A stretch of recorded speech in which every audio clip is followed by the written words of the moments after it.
Warahmatullahi wabarakatuh. Alhamdulillah rabbil alamin alladzi hadana li hadza wa ma kunna linahtadiya laula an hadana Allah. Asyhadu an la ilaha illallah wahdahu la syarikalah wa asyhadu anna Muhammadan abduhu wa rasuluhu alladzi la nabiyya ba'da. Allahumma fashalli wa sallim wa barik ala Muhammad sallallahu alaihi wasallam tasliman katsira wa sallallahu ala alihi wa sahbihi ajma'in. Faqala Allah ta'ala fi kitabihil karim, a'udzu billahi as-sami'il 'alim minasyaitonir rajim. Bismillahirrahmanirrahim.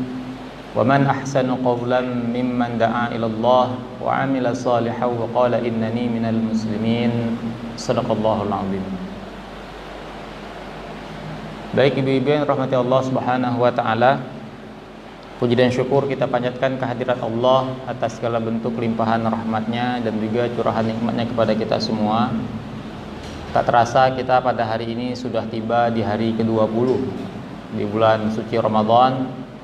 Semoga di sisa hari menjelang akhir Ramadan Allah Subhanahu wa taala memberikan kepada kita kesehatan dan semakin meneguhkan hati-hati kita untuk meningkatkan keimanan, ketakwaan ya, dengan bekal amal-amal soleh kita, dan semoga Allah Subhanahu wa taala memberikan kepada kita kemudahan untuk bertemu dengan malam Lailatul Qadar yang di dalam Al-Qur'an disebutkan nilainya khairum min alfi syahr, lebih baik daripada 1000 bulan.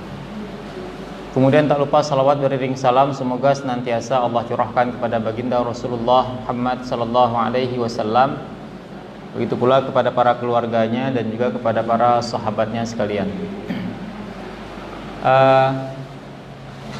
Ada yang tahu materi kita pada hari ini apa?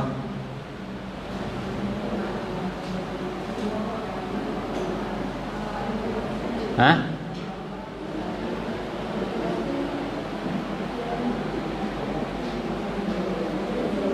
Apa materinya? Oke, jadi sebenarnya pada hari ini materi kita itu tentang sirah ya, tentang urgensi sirah nabawiyah. Hanya saja kemarin Ibu Syarifah menjapri saya mengatakan ibu-ibu requestnya materi yang dulu sempat tertunda ketika saya musibah, yaitu tentang peran muslimah ya, khususnya peran remaja muslimah. Ini cuma nih judulnya peran remaja muslimah, tapi yang hadir nggak remaji lagi kayaknya. Atau masih merasa remaji, Bu? Ada remaja, ada muda, ada mudi, ada mahasiswa, mahasiswi. Ini ada remaja, ada remaji. Nggak apa-apa Nisa, ini bukan remaji masalah yang datang. Oh, ada anaknya, oke. Jadi ibu-ibu kalau untuk anak-anaknya, berarti ibu-ibu sampai ke rumah harus kasih ceramah lagi.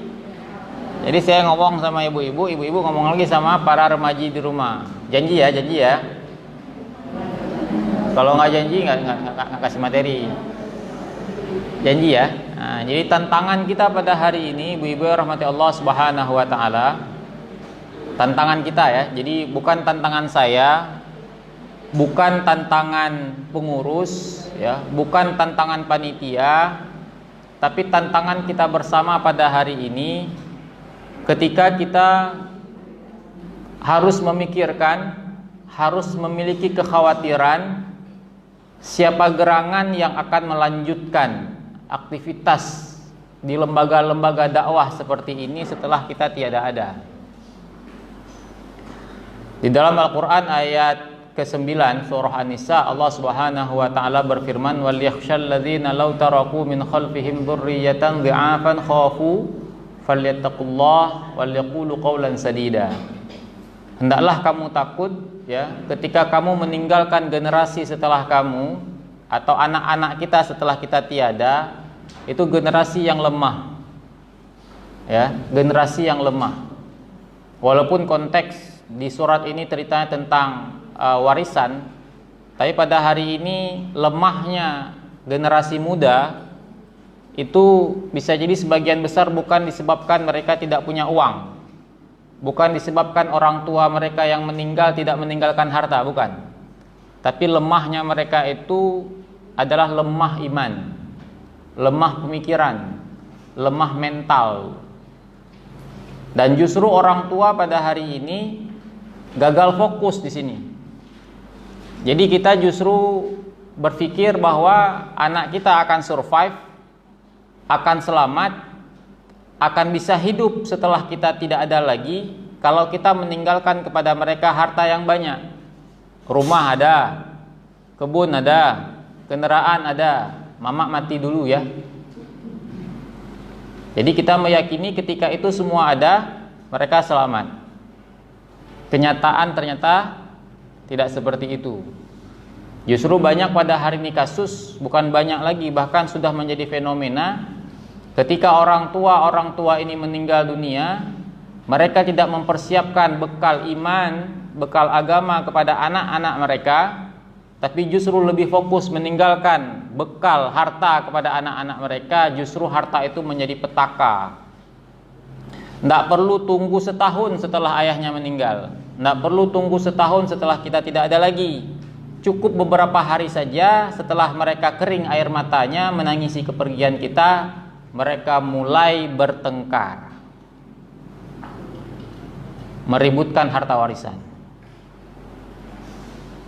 Ya, meributkan harta warisan. Nah, pertanyaannya, harta warisan kok bisa ribut? Itu petaka pertama, karena mereka tidak memahami bahwa agama ini mengatur sampai sebegitunya tentang warisan. Kalau semua anak memahami bahwa ketika seseorang meninggal, dia memiliki harta dan meninggalkan ahli waris, dan harta itu diwariskan, ada aturannya, tidak ada yang ribut. Justru karena ada yang tidak paham, yang nggak paham nggak perlu banyak-banyak, satu aja nggak paham dari ribut. Satu aja, ada 10 anak, 9 perempuan, satu laki nggak paham, dah tuh, dari ribut tuh. Di mana-mana, nggak di keluarga ibu, nggak di keluarga saya, pokoknya semua kita itu terimbas, Bu. Kenapa? Karena orang tua tadi hanya menyibukkan diri meninggalkan harta berupa materi. Nah, makanya saya katakan tadi perlu kita khawatir, Bu. Jadi kalau hari ini kita mengatakan saya udah tua Ustadz, baru sadar pengajian, mungkin anak saya juga begitu, janganlah. Tapi bagaimana kita bisa mulai mengajak anak-anak kita itu untuk ikutan bersama kita? Modusnya sih boleh macam-macam. Antar mama dulu, antar mama, habis itu 3 kali antar mama, keempat tungguin mama. Yang penting dengar aja dulu dia. Masalah nanti dia menikmati tema-tema yang ada di pengajian itu urusan lain. Tapi kita paling tidak sudah menjadi orang yang secara aktif terlibat, melibatkan anak-anak kita bersama kita di komunitas-komunitas seperti ini. Karena kalau bukan kita yang mengajak mereka, pasti ada orang lain yang mengajak mereka. Kemana mereka perginya? Ya komunitas-komunitas yang pada hari ini kita lihat malam hari, subuh tadi, aktivitas-aktivitas yang dibalut seolah-olah itu syar'i, padahal itu bertentangan sekali dengan ajaran Islam. Asmara subuh, subuhnya syar'i, asmara entah dari mana. Tapi begitu fenomena pada hari ini. Dan hari ini semakin mendekati akhir Ramadan, semakin menyedihkan kondisi kita, kondisi lingkungan kita. Coba kita pergi pada hari ini keliling sebentar sejak Kota Lok Sumawe, setelah sholat tarawih, bahkan bisa jadi sebelum sholat tarawih. Itu apa yang terjadi di jalanan-jalanan itu? Bergentayangan generasi muda. Ada muda dan mudi, ya, berboncengan, berkhalwat, bahkan sampai kepada tindakan mesum dan lain sebagainya. Na'udzubillah. Pertanyaannya, apakah mereka ini tidak punya orang tua? Ya. Nah, yang paling urgen pada hari ini, benteng terakhir itu ada di anak perempuan. Hari ini kalau kita mengatakan kita berharap pemerintah itu bisa menindak tegas kafe-kafe yang membuka atau kafe-kafe yang membiarkan aktivitas-aktivitas kemaksiatan itu dibuka, hari ini siapa sih yang bisa berharap pada pemerintah? Jalan aja nggak bisa kita harap, apalagi dia jaga anak kita. Oke lah, pada hari ini ada anak-anak laki-laki. Laki-laki itu dengan fitrahnya dia menggoda perempuan. Uragam galak keinang. Nah begitu ya. Ibarat kucing suka sama ikan. Tapi pertahanan terakhir itu ada pada perempuan. Ketika dia menjaga kehormatannya, ketika dia memahami kehormatannya itu sebagai seorang muslimah, dialah benteng terakhir. Makanya inilah hikmahnya ketika kita membuka Al-Quran. Yang pertama ada perintah dari Allah Subhanahu wa ta'ala itu untuk menundukkan pandangan. Ketika Allah Subhanahu wa ta'ala bercerita tentang perintah untuk menundukkan pandangan, kepada siapa Allah perintahkan? Laki-laki dan perempuan. Tapi siapa yang pertama kali disebut? Laki-laki dulu. Bukan berarti perempuan tidak harus menundukkan pandangan. Perempuan juga harus menundukkan pandangan. Jadi bukan laki-laki aja. Tapi yang pertama disebut adalah laki-laki. Karena ujian mata itu terbesarnya pada laki-laki. Tapi ketika terjadi perzinahan, laki-laki berzina dengan perempuan, yang dihukum rajam siapa kalau sudah menikah? Atau kalau misalkan belum menikah dicambuk misalkan. Dua-dua kan?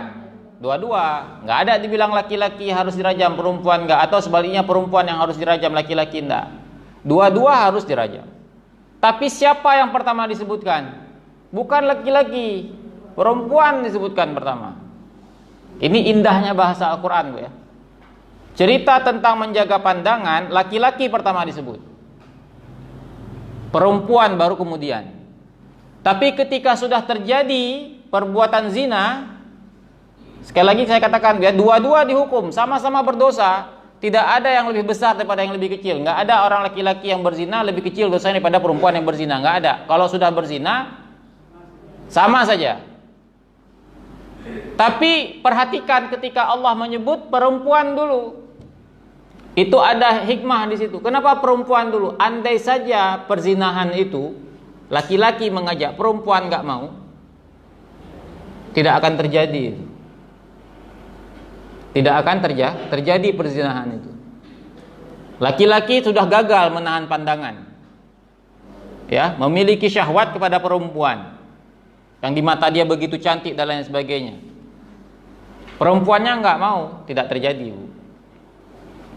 Tidak akan terjadi. Beda kalau pemerkosaan, itu bukan perzinahan itu. Ya, karena ada yang tidak mau, itu perempuannya pasti tidak dihukum rajam. Perkosaan dosa besar si laki-laki ini. Itu seperti dia merampas kehormatan orang, sama seperti merampok. Sama seperti orang datang ke rumah kita merampok harta kita. Nah, dia merampok kehormatan perempuan tadi itu. Itu tidak masuk kategori zina bagi si perempuan. Tapi yang dikatakan zina ini suka sama suka. Dipahami, Bu, ya? Nah, pada hari ini kondisi yang paling mengenaskan itu ketika perempuan-perempuan muslimah pada hari ini itu mereka tidak lagi memahami kehormatan sebenarnya pada diri mereka, Bu. Saking derasnya gaya hidup baru yang berkembang pada hari ini. Tren pada hari ini anak perempuan kalau dia sudah beranjak dewasa, tidak ada yang menyatakan tertarik pada dirinya, atau tidak ada yang datang ke rumahnya, itu dianggap perempuan kolot. Bisa jadi kadang orang tuanya nggak ngerti, orang tuanya juga gelisah. Jangan-jangan nggak ada jodoh anakku nih. Sampai hari ini nggak ada yang datang ke rumah. Dan perhatikan ibu-ibu yang rahmati Allah Subhanahu wa ta'ala, iklan-iklan yang ada di televisi. Sebagian besar pasarnya itu siapa? Perempuan. Contohnya apa? Mulai dari make up kan, jauh wajah dulu nih. Sebelum ke sana dulu, balik itu ada tumbuh jerawat. Iklan anti jerawat. Ketika sudah balik, sudah muncul bau badan, bau ketiak, iklan deodoran. Muka berminyak. Apa lagi? Pewangi badan. Coba perhatikan Bu, sabun dan lain sebagainya. Coba perhatikan semua iklan-iklan itu.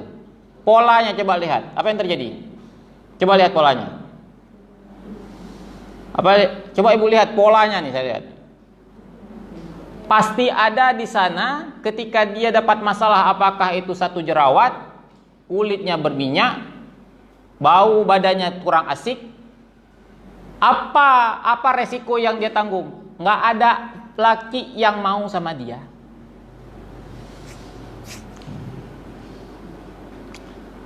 Nggak pede dia sama orang laki. Dah kan? Tapi begitu kemudian dia pakai anti jerawat, mulus lagi mukanya, ada 5 laki-laki di belakang dia mengejar dia. Ketika mukanya nggak lagi gelap, ada 10 laki-laki di belakangnya. Ketika tubuhnya sudah wangi, bisa tercium sampai 3-4 meter, ada 20 laki-laki di belakangnya mengejar dirinya, mengidolakan dirinya. Coba lihat iklan semua begitu. Sehingga status kemuliaan perempuan pada hari ini ada pada seberapa laki-laki yang bisa dia goda. Nggak ada laki-laki yang tergoda sama dia, nggak laku anak ini. Tapi semakin banyak laki-laki yang tergoda dengan dirinya, itu makin keren perempuan zaman sekarang. Makanya pada hari ini terkadang kita terkejut-kejut, Bu. Khususnya bagi ibu-ibu yang menjadi guru di sekolah itu, yang terjerumus pada pergaulan bebas, anak perempuan yang terlihatnya terdiam-diam, ya kan? Kenapa? Kadang-kadang dia depresi, Bu. Kawan-kawannya udah pada pamer semua. Ini cowok gue, ini cowok gue udah pergi ke sana, gue udah pergi kemari. Udah pergi. Belum lagi dia. Nah, udah mulai dia tuh. Tiba-tiba ada satu laki-laki yang kasih perhatian sama dia. Inilah. Kapan lagi? Kalau nggak ada lagi datang nih. Apa yang diminta kasih semua. Depresi, Bu. Kenapa? Dia tidak memiliki pegangan, Bu. Sebenarnya kehormatan dia itu ada pada siapa? Bisa dipahami, Bu, ya? Ini agak lebih jauh memang materinya dari peran remaja muslimah tadi. Tapi saya akan awali dari hari ini kita nggak melihat remaji di sini. Kita tidak melihat anak-anak remaja muslimah pada hari ini. Dan saya ingin mengajak ibu-ibu harus memiliki kekhawatiran. Kapan kita akan mengajak dia? Apakah ketika kita sudah jadi nenek, dia jadi ibu, kita ajak dia? Jangan berpikir, anak saya nggak mau, Ustadz. Ya, agama itu memberikan kepada kita perintah untuk berusaha, berikhtiar. Jangan sampai kita nggak pernah ngajak, kita kemudian langsung menyimpulkan, alah, ibu-ibu mana ada mau pergi dia, Ustadz. Langsung kita simpulkan begitu. Pernah aja nggak? Ajak mereka itu. Walaupun mungkin sekali 2 kali pertemuan dia nggak nyaman. Nah, walaupun nanti ketika mereka sudah ajak dan lain sebagainya, di sini menjadi kreativitas dari pengurus, ya, dari bidang-bidang yang sudah ditunjuk untuk bisa menciptakan suasana-suasana yang membuat anak-anak muda ini nggak risih, nggak risih, entah dari temanya, entah dari desain tempatnya. Kalau ini kan desain tempat konvensional, ya, pengajian ada meja kayak sekolah gitu, ada meja, ada tempat duduk dengar pulang gitu, selesai. Apakah harus diubah desainnya dan lain sebagainya, itu urusan yang lain. Tapi apakah mulut kita, apakah lisan-lisan kita sebagai orang tua itu memahami nggak hal seperti itu?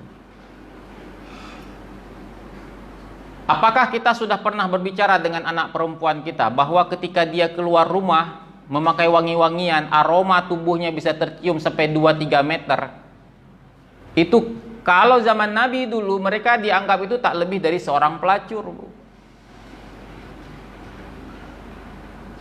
Bahkan ketika pada hari ini Sebagian besar remaja putra-putri itu justru mereka itu, maaf cakap kita bilang, apa yang mereka tunjukkan, perilaku-perilaku mereka itu lebih rendah daripada pelacur. Saya pernah katakan di depan para mahasiswi, Bu, ya. Kalian pada hari ini atas nama cinta, kemudian tubuh kalian itu boleh dipegang, ya, boleh dipandang oleh seseorang yang bernama cowok elu, pacar elu, atas nama cinta suci yang kalian bilang, itu kalian lebih rendah daripada pelacur. Pelacur itu dia berani bilang sama laki-laki, elu kalau pegang badan gue bayar. Mau bahasa lagi, ke kok mau pegang badan aku, ke bayar. YouTube masalahnya, ya, direkam di YouTube. Tapi nggak apa, ini bahasanya agak begini. Kalau mau pegang badan aku, kau bayar. Berapa? 300.000. Ini hanya dengan I love you, welcome bro, selamat datang. 2 hari kemudian putus. Ada laki-laki yang lain bilang I love you, ayo ahlan wa sahlan. 3 hari kemudian putus lagi. Kan cuma bilang cinta. Kita percaya, dia percaya, boleh pegang. Kira-kira yang mana lebih terhormat, pelacur atau pelacur? Dia bisa bilang nggak bayar, nggak boleh pegang. Masih ada harga. Walaupun sama-sama salah, Bu, ya. Ini maksud saya begitulah. Kita harus tempatkan mereka itu. Kita harus opinikan kepada mereka bahwa gaya-gaya hidup yang selama ini mereka pahami sebagai gaya hidup yang keren, itu sebenarnya oke lah, kita nggak katakan itu secara agama dulu, Bu, tapi secara logika juga mereka harus kita pahamkan. Itu yang saya katakan tadi kan logika, Bu. Bagaimana mungkin Anda ketika ada seorang laki-laki hanya bermodalkan mengatakan I love you, beli coklat 2 batang, Anda sudah merasakan dia begitu cinta kepada Anda. Sementara ayahmu, mamamu, sejak dirimu lahir, menyusuimu, menyekolahkanmu, bisa jadi kau lawan gara-gara cowokmu yang baru 3 hari kau. Nah, pertanyaannya bagaimana mungkin mereka bisa memiliki pemikiran-pemikiran sehat seperti ini kalau kita tidak pernah mengajak mereka? Kalau kita tidak pernah mengajak mereka, kalau kita tidak pernah membekali mereka. Bayangkan televisi itu yang mereka lihat. Hari ini oke lah, nggak televisi lagi, di Instagram, di YouTube, semua itu iklan-iklan tadi itu begitu deras. Iklan itu bertemu dengan mereka dengan berbagai macam ragam ajaran-ajaran tadi itu. Cewek zaman sekarang harus wangi, cewek zaman sekarang harus glowing, cewek zaman sekarang macam-macam harus putih, macam-macam. Sehari itu dia buka YouTube itu iklannya, dia buka Instagram itu iklannya. Bisa jadi kalau kita lihat Instagram itu berderet itu kan, produk-produk kecantikan itu yang menawarkan apa? Kalau Anda memakai produk kami, cowok akan tergila-gila. Cowok akan tergila-gila, cowok akan tergila-gila. Oh, di kepala dia cowok tergila-gila, cowok tergila-gila, cowok tergila-gila, cowok tergila-gila, cowok tergila-gila. Mamanya kapan ngomong? Nggak pernah. Yuk ikut pengajian yuk. Yuk kita cerita tentang muslimah, macam-macam. Tapi orang di luar sana setiap hari, Bu, 100 kali. 100 kali terus saja. Tanpa sadar akhirnya anak-anak kita khususnya remaja muslimah ini menjadi remaja-remaja yang tidak memahami hakikat dari kemuliaan seorang perempuan. Dan pada hari ini sebaliknya lagi, begitu banyak ajaran-ajaran di luar sana yang memerangi Islam, yang mengopinikan Islam itu agama yang tidak ramah kepada perempuan. Tambah lagi, pokoknya kalau K udah taat kali, udah jadi akhwat, K nanti nggak bisa ketawa-ketawa lagi, nggak boleh nempak gigi ketawa, nggak boleh senyum-senyum lagi, harus gini aja gitu. Kalau ngomong harus pelan gitu. Sakit kepala dia, aduh, kalau ikut pengajian kayak gitu.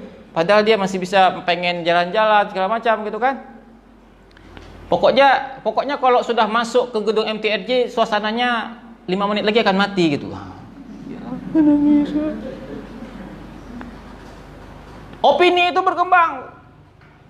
Kalau sudah dekat dengan ajaran Islam, perempuan dikekang, perempuan nggak boleh kemana-mana, oh macam-macam lah. Semakin mengerikan. Kapan saatnya masuk MTJ? Ntar deh kalau 50 tahun. Kalau nggak sanggup kemana-mana lagi dan lain sebagainya. Kita masih, bukan kita ya, ibu-ibu katakanlah yang umur dah 50-60 tahun. Walaupun dulu juga pernah merasakan fase-fase jahiliyah, tapi kan nggak separah sekarang. Mungkin kita dulu itu baru mendapatkan nilai-nilai yang tidak sesuai dengan ajaran Islam tadi itu kalau beli majalah. Dulu kan ada majalah gadis, ya kan? Majalah Hai, Kawanku, dan lain sebagainya. Kalau nggak ada duit beli majalah, ya nggak baca. TV TVRI cuman. YouTube, tak kapan YouTube ada? Komputer aja nggak pernah buka. Ya cuman itu aja, Bu. Baca, kena. Nggak baca, kena. Sekarang apa yang nggak ada? Siapa yang bisa menjamin anak kita nggak perlu HP? Semua sekarang perlu HP. Daftar sekolah pakai HP, bayar uang pakai HP. Akhirnya beli HP. Kalau udah beli HP apa yang terjadi? Bisa kita bilang jangan buka ini, buka yang itu aja. Nggak bisa kan? Nggak bisa. Nggak usah kita bilang ada kuota. Buka HP saja sudah ada iklan di HP sendiri. Begitulah, Bu, derasnya. Nah, itu yang pertama, Bu. Apa yang terjadi untuk 5-6 tahun yang akan datang? Akan muncul lagi perempuan-perempuan yang tidak memahami peran dia yang begitu besar, Bu. Makanya ketika dikatakan ketika kita gagal mendidik seorang perempuan, maka sejatinya kita telah gagal mendidik satu generasi. Ketika pada hari ini kita melihat kenakalan remaja di mana-mana, itu salah satu efek ketidakpahaman khususnya keluarga-keluarga ini bahwa ibu itu adalah madrasatul ula. Ibu itu adalah sekolah pertama. Yang membentuk karakter dasar anak-anak itu adalah Kalau kita lihat tokoh-tokoh besar dunia, entah para sahabat dan lain sebagainya, itu masa-masa kecil mereka itu adalah masa-masa di mana seorang ibu berperan begitu luar biasa dalam membentuk karakter dia.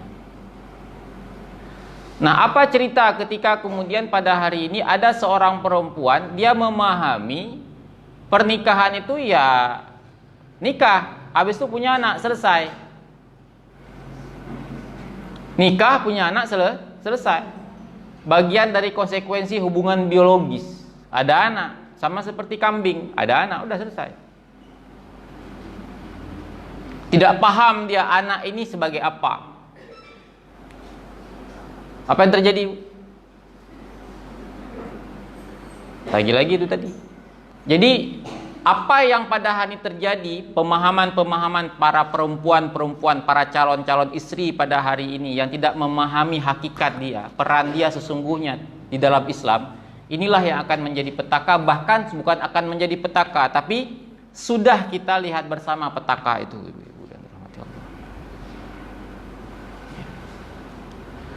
Nah, ibu-ibu yang rahmati Allah Subhanahu wa taala, apa sih peran muslimah itu? Nah, sekarang saya akan berbicara di hadapan ibu-ibu.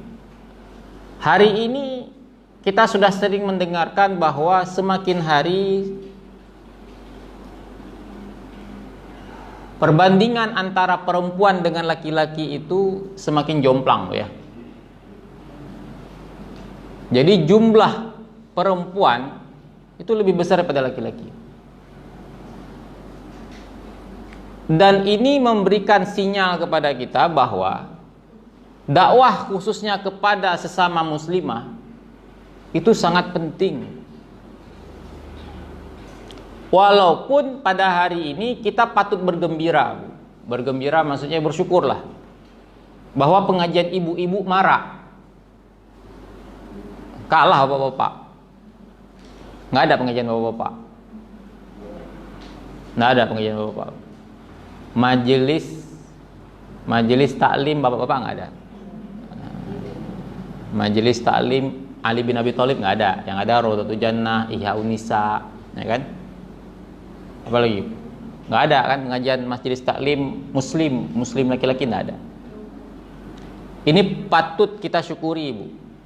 Majelis taklim ibu-ibu banyak. Loh, semua ini saja ada berapa majelis taklim? Banyak. Tapi pada sisi yang lain, kalau kita melihat lebih dalam, kita juga ternyata nggak bisa lama-lama gembiranya. Ternyata majelis taklimnya banyak, anggotanya itu juga.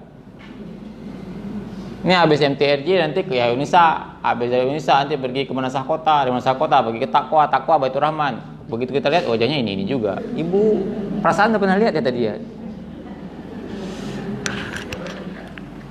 Jamaah tetap di mana-mana. Ya kan? Tadi kita senang, Bu.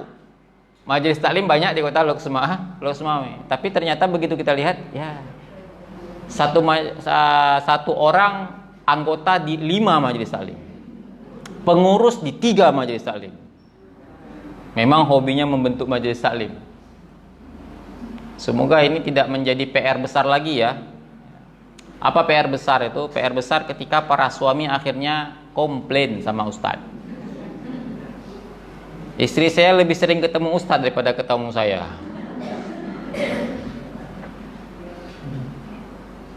Dek, tolong buat teh hangat sebentar. Aduh bang, ini ada pengajian. Mau ustadz itu. Ustadz itu. Mau ustadz kok semangat kali. Komplain. Sama saya pribadi belum pernah ada yang komplain, tapi sama ustadz yang lain sudah pernah ada yang komplain. Komplain bahwa istrinya sangat sibuk. Ya, sangat sibuk. Bukan berarti tidak boleh sangat sibuk. Ini jangan sampai tiba-tiba pengurus mundur semua. Tapi tidak lagi punya prioritas ya. Sesibuk apapun kita punya prioritas. Memang betul dibilang rumah tangga dulu, tapi nggak boleh dibenturkan dia. Kalau dibenturkan kalah nanti dia. Rumah tangga itu penting, tapi dakwah seperti ini juga penting. Oke, makanya saya katakan tadi tidak boleh dibenturkan. Jadi saya MTRJ dan keluarga, saya akan pilih keluarga. MTRJ tinggalkan. Susah kayak gitu kita. Jadi susah kalau main hitam putih dalam dunia ini. Tapi bagaimana kita mensiasati bahwa ini penting, ini bagian dari amal jariah kita. Ya, amal jariah kita. Nah, kita balik lagi tadi bahwa ternyata kita cuma sebentar bisa bergembira. Kenapa? Pengajiannya itu ya itu saja orangnya.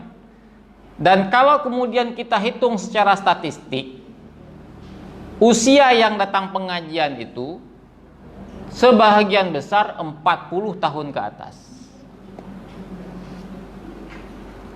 Kalau nggak percaya boleh nanti coba pengurus MTRJ buat angket di sini, tanya tanggal lahir berapa, buat grafiknya. Kok nggak percaya? Berapa persen yang umur 17 tahun sampai 25 tahun?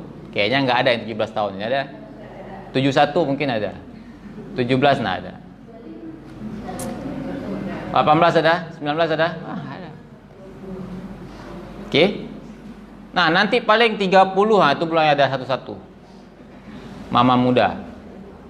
Nanti 40 mulai banyak di atas 40 ke atas.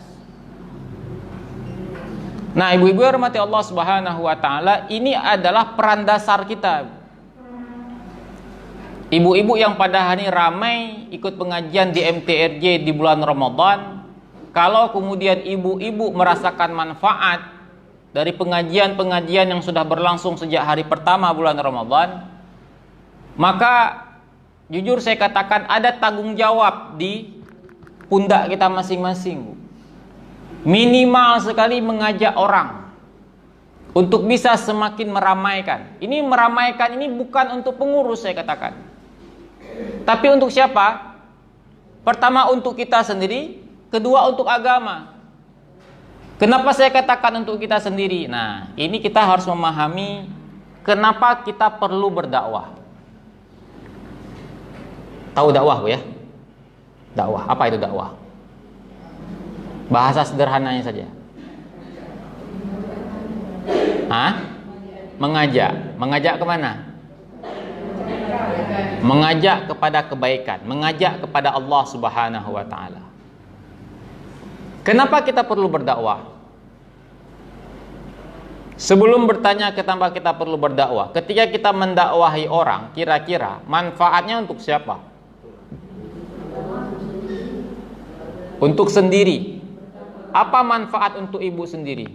Manfaat apa yang ibu peroleh untuk diri sendiri ketika ngajak orang?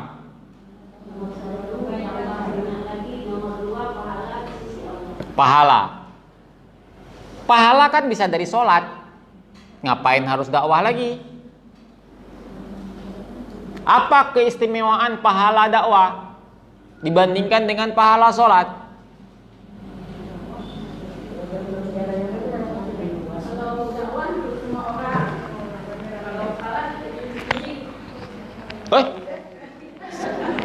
Saya orangnya lasak masalahnya.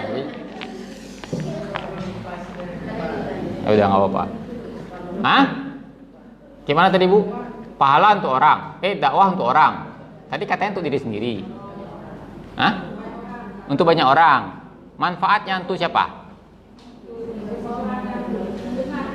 Berarti dakwah manfaatnya untuk orang.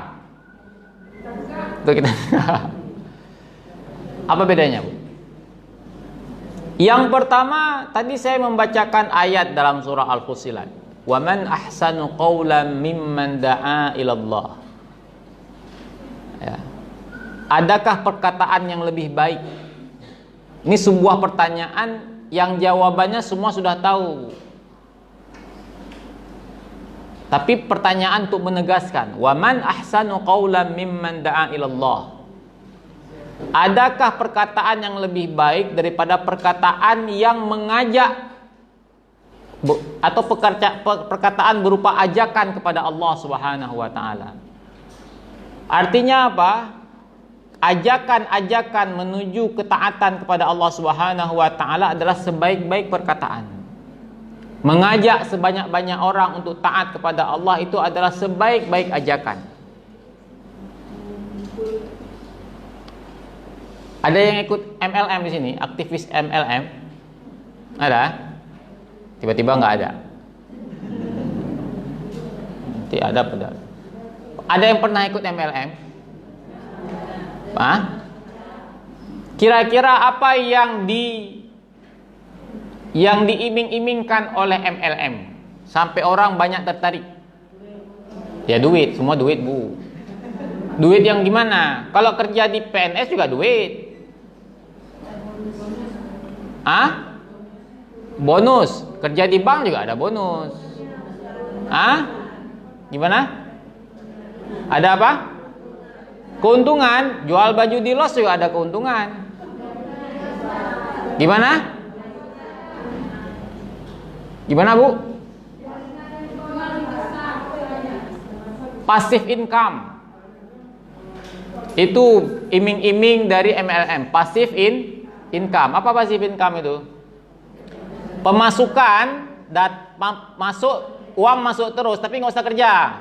Ada orang yang kerja nanti, ya kan? Ada orang di bawah kita downline di bawah itu, kayaknya begini-gini aja.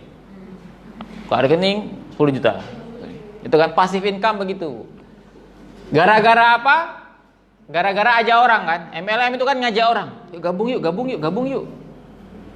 Dakwah begitu. Nah, kenapa nggak cukup dengan sholat? Kita sholat ketika hidup, begitu mati, habis. Kita ngaji, begitu mati, nggak ngaji lagi, habis. Begitu juga dengan yang lain-lain. Maka, sementara kita sebagai seorang manusia biasa, yang tidak pernah luput dari yang namanya dosa, kita tentu saja secara jujur mengakui bahwa dosa kita itu begitu bertumpuk-tumpuk, menggunung tinggi, betul ya. Sementara amal-amal sholat yang kita kerjakan tadi, puasa dan lain sebagainya, kita juga nggak bisa menjamin diterima nggak sama Allah, dinilai nggak sama Allah. Kalau sah sih kita bisa tahu. Tadi sholat subuh sah atau tidak, kita bisa tahu sah atau tidak.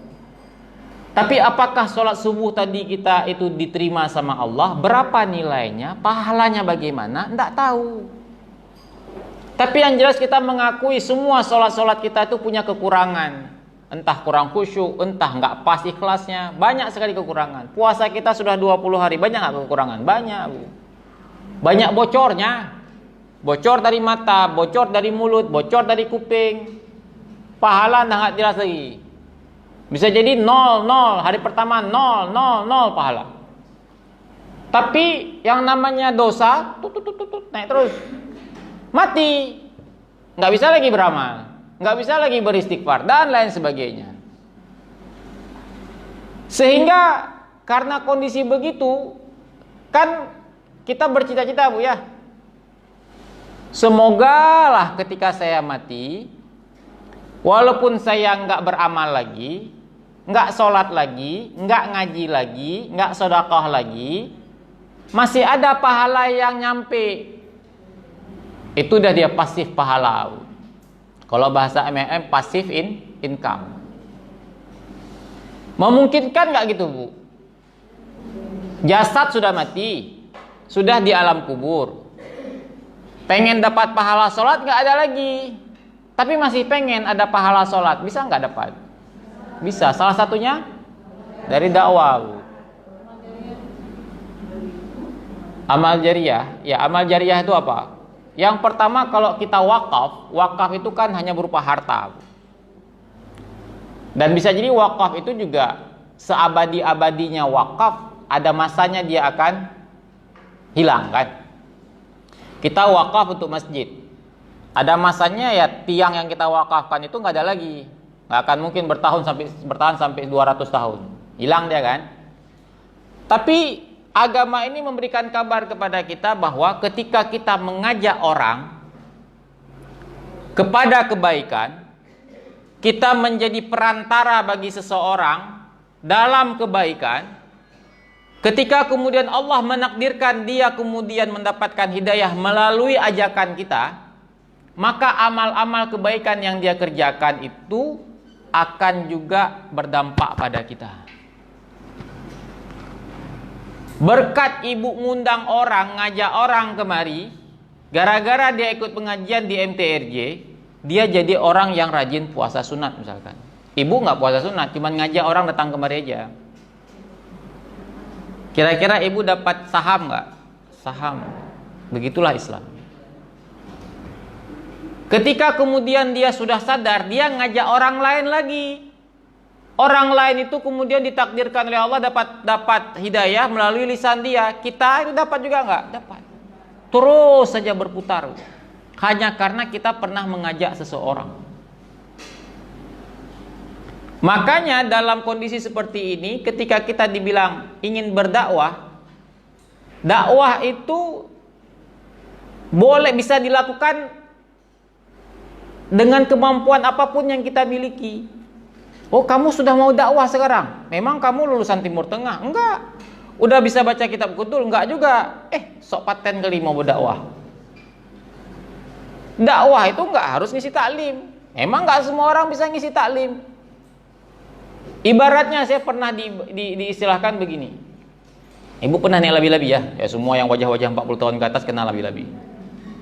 Kalau yang 17 mungkin nggak kenal lagi sama labi-labi. Yang namanya labi-labi itu ada kernetnya, bukan? Kernet. Ada supir, kan? Katakanlah kita pergi ke terminal Pusong sana. Ada banyak labi-labi. Ada yang bilang gedung. Ada yang bilang kurku.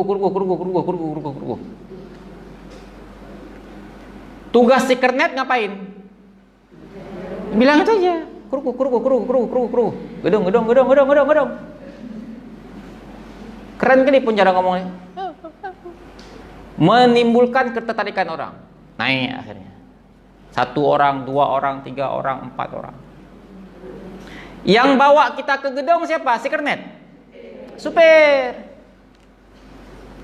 Bisa nggak semua orang jadi supir? Nggak bisa. Tapi bisa nggak semua orang jadi kernet? Bisa. Cuma bilang gedung aja nggak bisa. Gedung. Walaupun ibu nggak diterima sebagai kernet, ibu bisa bilang, Bu, itu ke gedung, ini ke kruku. Ibu kernet juga, tapi kernet nggak dibayar. Tapi supir nggak bisa semua orang. Nah, dakwah juga begitu, Bu. Walaupun hanya sebagai kernet, tugas kita ngaji yuk, ngaji yuk. Apakah si kernet itu tersinggung ketika bilang gedong Bu? Enggak. Kruku? Enggak. Ya udah, cari yang lain. Kruku? Enggak. Gedong, enggak. Ada berapa orang yang bilang enggak? Banyak kali yang bilang enggak. Begitu di jalan hampir semua orang disapa, gedong.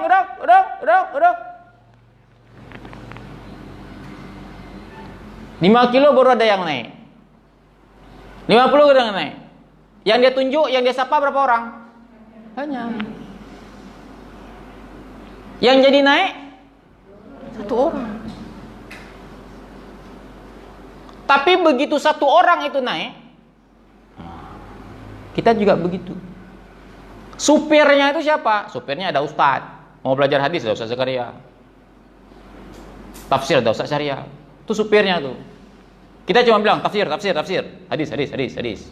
Tasin. Nah, sirah. Kernet aja, Bu. Enggak pas saya tafsir tuh. Tepat ini. Oke. Enggak ke MTRJ, mungkin dia ke Baitur Rahman. Enggak ke Baitur Rahman, mungkin dia ke Islamic Center.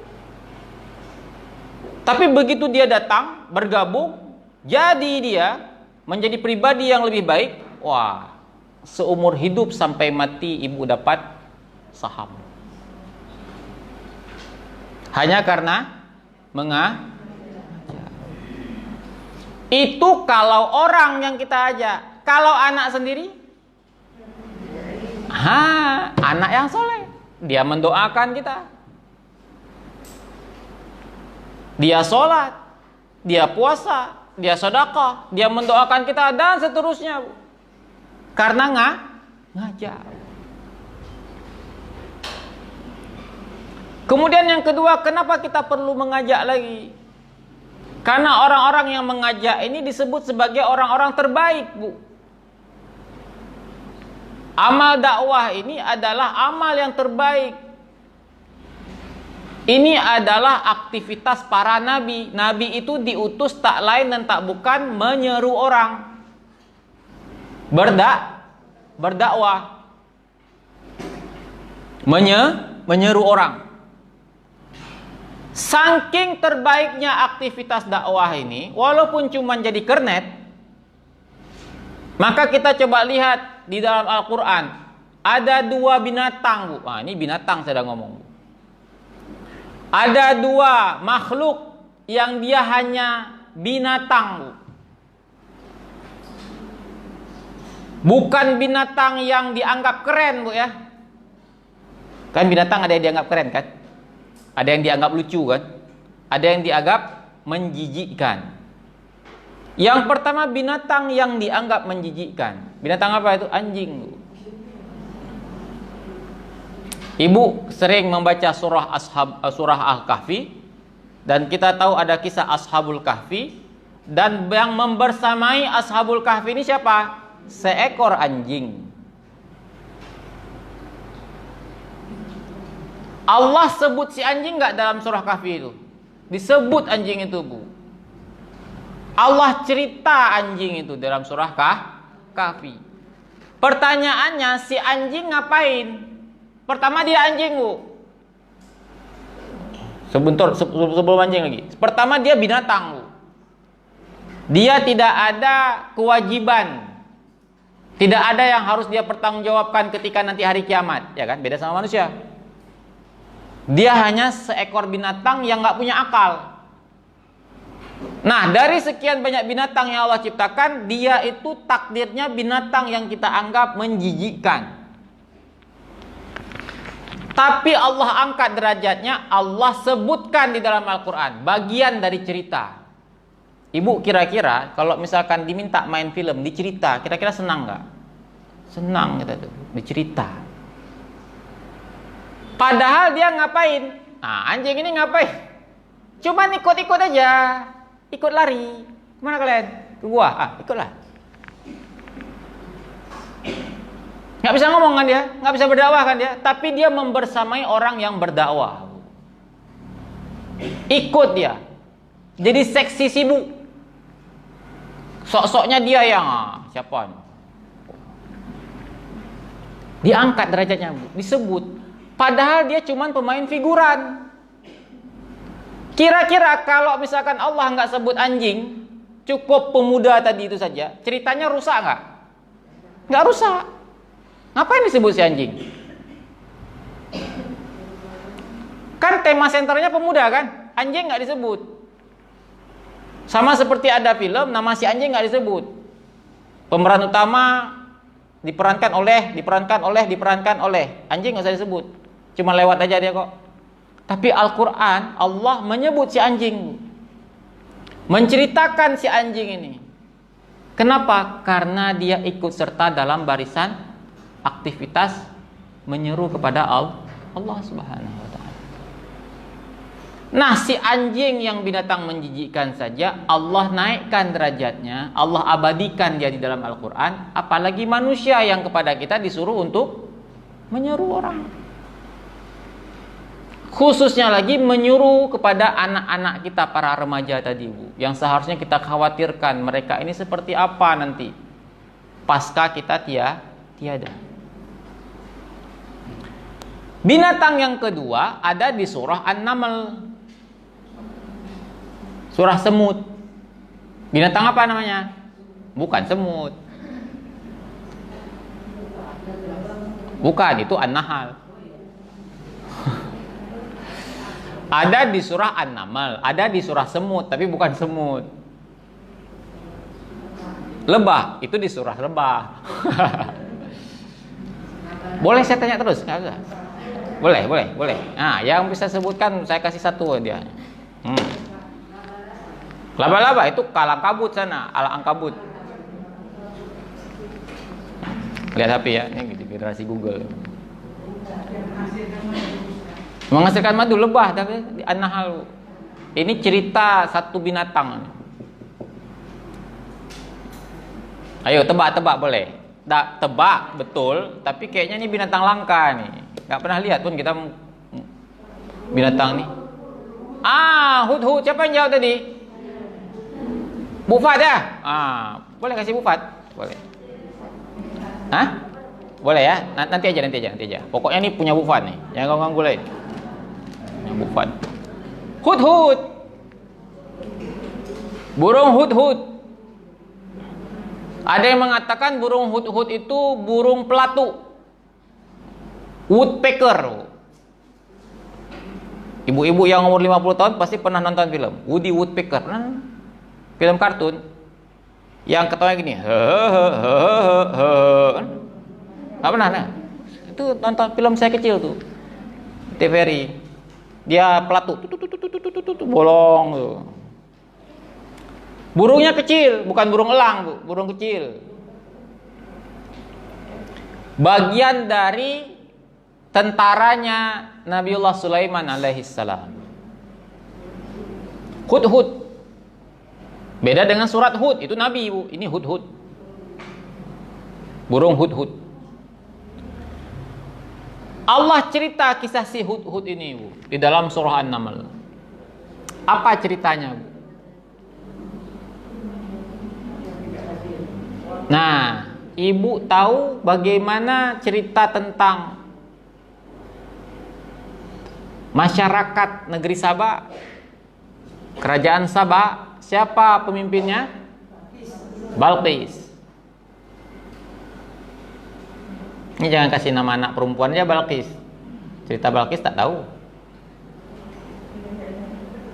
Apa yang dia sembah, Bu? Negeri Saba ini apa yang dia sembah? Matahari, Bu, dia sembah. Nah, qadarullah,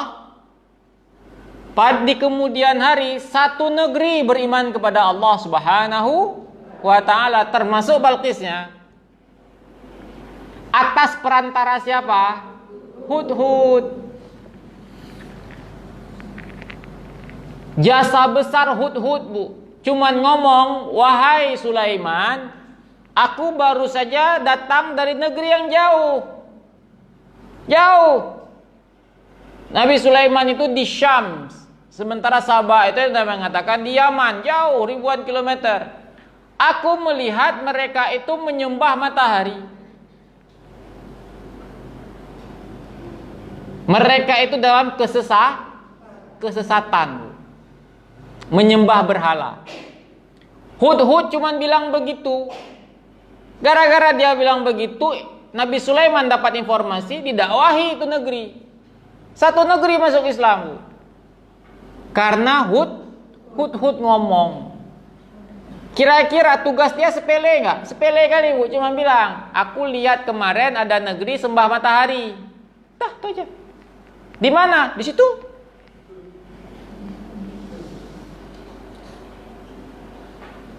Itu dakwah, Bu. Cuman begitu aja. Kontribusinya begitu aja. Mau ikut pengajian? Itu ada di MTRJ, Jalan Kenari, nomor berapa? Nggak tahu nomor apa, pokoknya yang hijau-hijau gitulah. Depan bakso Bang Ferry. Jangan. Bakso Bang Ferry di depan MTRJ. Jadi harus dibalik dia. Jadi MTRJ lebih terkenal pada bakso Bang Ferry. Tahu bakso Bang Ferry? Nggak tahu. Depan MTRJ. Di mana MTRJ? Depan bakso Bang Ferry, ya kan? Tuh, cuman gitu aja, Bu. Datang aja. Cuman ngomong gitu saja. Itu juga bagian dari dakwah. Dan lagi-lagi saya tegaskan, Bu. Jangan kita lihat dakwah itu sebuah perbuatan yang harus jadi ustadz dulu, hafal Quran dulu, hafal hadis dulu, tahu fikih dulu. Kalau sekarang, saya nggak dakwah dulu lah. Lihat lagi anjing dalam kisah Kahfi, lihat lagi Hud. Tugas mereka lebih remeh, Bu. Dan mereka hanya seekor binatang. Tapi lihat efek yang mereka lakukan. Andai saja Hud itu wujud manusia, Bu, maka pahala satu negeri yang beriman kepada Allah itu akan dia dapatkan.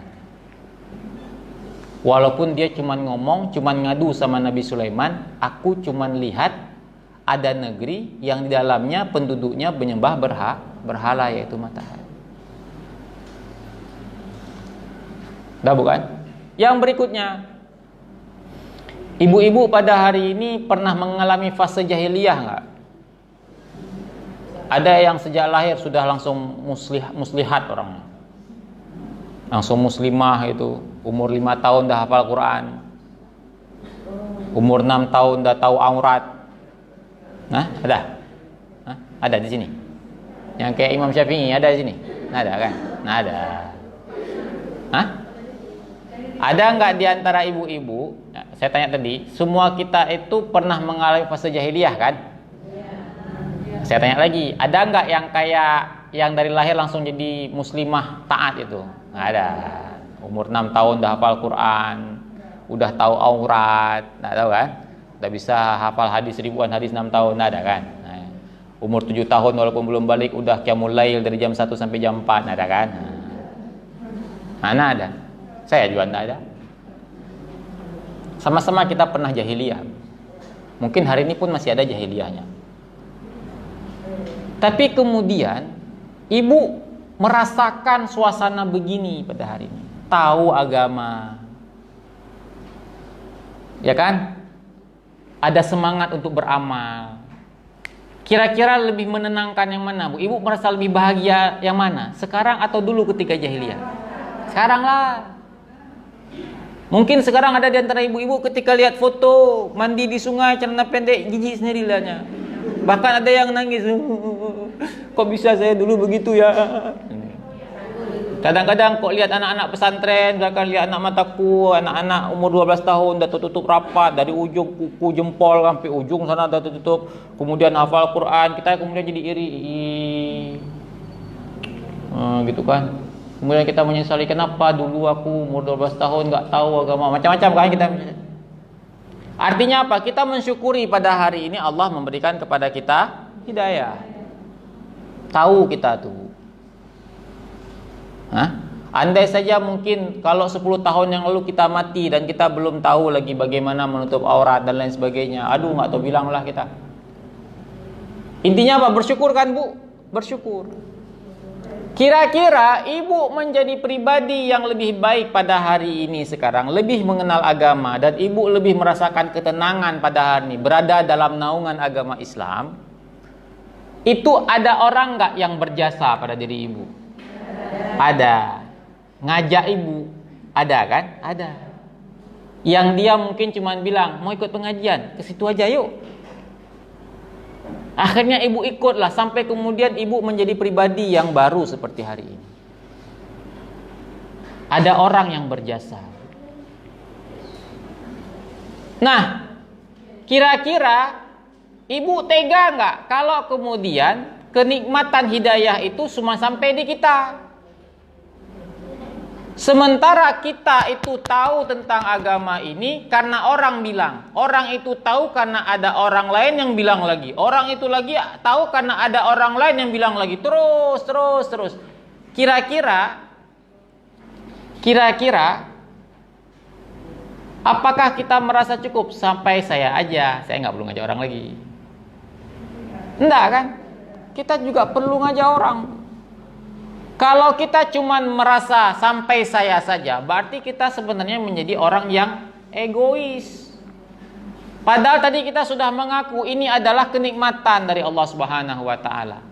Tahu tentang hakikat agama itu kenikmatan. Tahu yang mana yang baik, yang mana yang tak baik itu kenikmatan. Dan bahkan kita menyesali, andai saja dulu saya begini. Kita nggak mau. Pengennya dulu kita begini. Nah, pernah nggak kita bayangkan Bu, kalau kemudian anak-anak kita yang muslimah tadi itu mengalami hal yang serupa dengan kita, harus pakai celana pendek dulu, nanti umur dia 40 dia baru sadar. Enggak. Egois sekali kita kalau kita merasa cukup sampai di saya saja. Jadi dakwah itu perlu kita lakukan, itu juga dalam rangka kita mensyukuri nikmat petunjuk dari Allah Subhanahu wa taala. Kalau kita tidak melakukan ini, na'udzubillah, bisa jadi kita tidak menjadi orang yang mensyukuri nikmat petunjuk dari Allah Subhanahu wa taala. Itu Bu ya. Nah, dari sekian banyak hal yang kita katakan tadi, orang yang paling prioritas kita coba ajak mereka, kita rangkul mereka sedikit demi sedikit, perlahan-lahan dengan penuh kesabaran. Siapa? Tak lain dan tak bukan para remaja-remaja yang pada hari tinggal seatap dengan rumah kita, yaitu anak kita sendiri. Semoga setelah Ramadan peserta pengajian di MTRJ ini bisa lebih bervariasi. Saya sendiri juga jadi pikir-pikir. Ini Bu Nana selesai kepengurusan, gantinya siapa lagi? Kan nggak mungkin Bu putar-putar itu aja. Habis Bu Nana, Bu Mariati lagi. Habis Bu Mariati, Bu Siti Zubaida lagi. Habis itu Bu Nana lagi. Siap-siap aja nih saya di ketua MTRJ nanti. Nggak ada lain. Makanya aja yang lain. Apa? Bu Ida jadi ketua MTRJ. Mau kita putar. Kan nggak mungkin suatu saat nanti ketua MTRJ 65 tahun semua umurnya. Itu nggak selesai-selesai rapatnya Bu. Yang ngomong udah ompong giginya, yang dengar udah nggak pas lagi. Ibu bilang apa tadi? Ibu bilang apa tadi? Yang ngomong nggak jelas, yang dengar juga nggak jelas.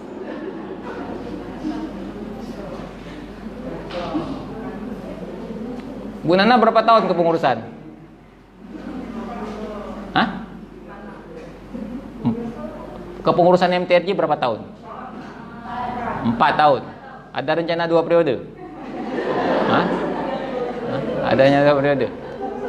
Nah, kalau nggak ada rencana 2 periode, maka salah satu fokus kita di sini. Nah, ini juga, ini bukan saya katakan tugas pengurus Bu ya, tapi kembali lagi kita sepakat tadi bahwa amal dakwah ini bukan untuk siapa-siapa, tapi untuk kita. Kenapa? Karena kita menyadari bahwa amal soleh kita berupa sholat, puasa, dan lain sebagainya itu terbatas. Ketika kita mati selesai, dan kita menyadari bahwa dosa kita begitu banyak, menumpuk, menggunung tinggi. Sehingga kita perlu mempersiapkan banyak amalan-amalan yang dia itu masih bisa mengantarkan pahala walaupun kita sudah mati. Salah satunya adalah amal dakwah, mengajak orang. Kalau nggak bisa mengajak banyak orang, remaja-remaja tadi yang kita ajak. Jadi bukan harus pengurus, karena kalau misalkan harus pengurus berarti MTRJ ini untuk pengurus. Enggak, ini kita mencoba untuk mencari alternatif amal soleh yang pahalanya terus mengalir dan abadi. Amal dakwah itu abadi, Bu, lebih abadi daripada amal-amal fisik berupa wakaf fisik tadi itu. Bukan berarti nggak boleh, semua itu perlu kita lakukan, Bu. Cuman kan sekarang untuk kasus MTRJ gedung sudah ada, tinggal sekarang orang gitu jadi. Nah, orang yang kita cari itu untuk siapa? Untuk saya. Untuk saya. Dengan bekal pemahaman tadi bahwa dakwah itu tidak harus menunggu kita khatam Quran dulu, tidak harus menunggu kita menjadi LCMA dulu, nggak harus menunggu kita jago ceramah dulu, enggak. Minimal sekali kita sudah bisa menjadi kernet pada hari ini. Hanya mengajak orang kemana. Masalah siapa yang bawa, ada orang lain. Kita cuman bilang kerukuh, kita cuman bilang gedung, kita cuman bilang apa lagi, lo sukun dan lain sebagainya. Siapa yang bawa itu ada orang lain. Kita belum mampu memang menyetir untuk membawa orang selamat datang sampai ke kerukuh. Ada orang nanti. Nah, ibu-ibu rahmati Allah Subhanahu wa taala, semoga cerita sedikit tentang dakwah khususnya kepada para remaja muslimah itu bisa memberikan kepada kita motivasi, karena fadilahnya, manfaatnya sangat luar biasa. Kenapa? Kalau ini kita tinggalkan, ini juga resikonya besar. Karena ketika nanti terjadi permasalahan-permasalahan, kenakalan-kenakalan remaja yang terjadi di lingkungan kita, maka ini akan menjadi PR besar kita di hari kiamat nanti. Kita ditanya, sampean kemana aja? Apakah sampean cukup menikmati duduk di ruangan ber-AC, nyaman, mendengarkan ustadz, pulang tak lihat lagi kiri dan kanan? Jadi jangan dipikir kita sudah aman, Bu, hanya dengan memikir yang penting saya sudah ikut pengajian, sudah rajin ngaji, tapi kita nggak pernah peduli dengan lingkungan kita, khususnya kepada anak-anak kita. Wallahu a'lam bishawab. Aqulu qawli hadza wa astaghfirullah li wa lakum. Subhanakallahumma wa bihamdika asyhadu an la ilaha illa anta astaghfiruka wa atubu ilaik. Assalamualaikum warahmatullahi wabarakatuh.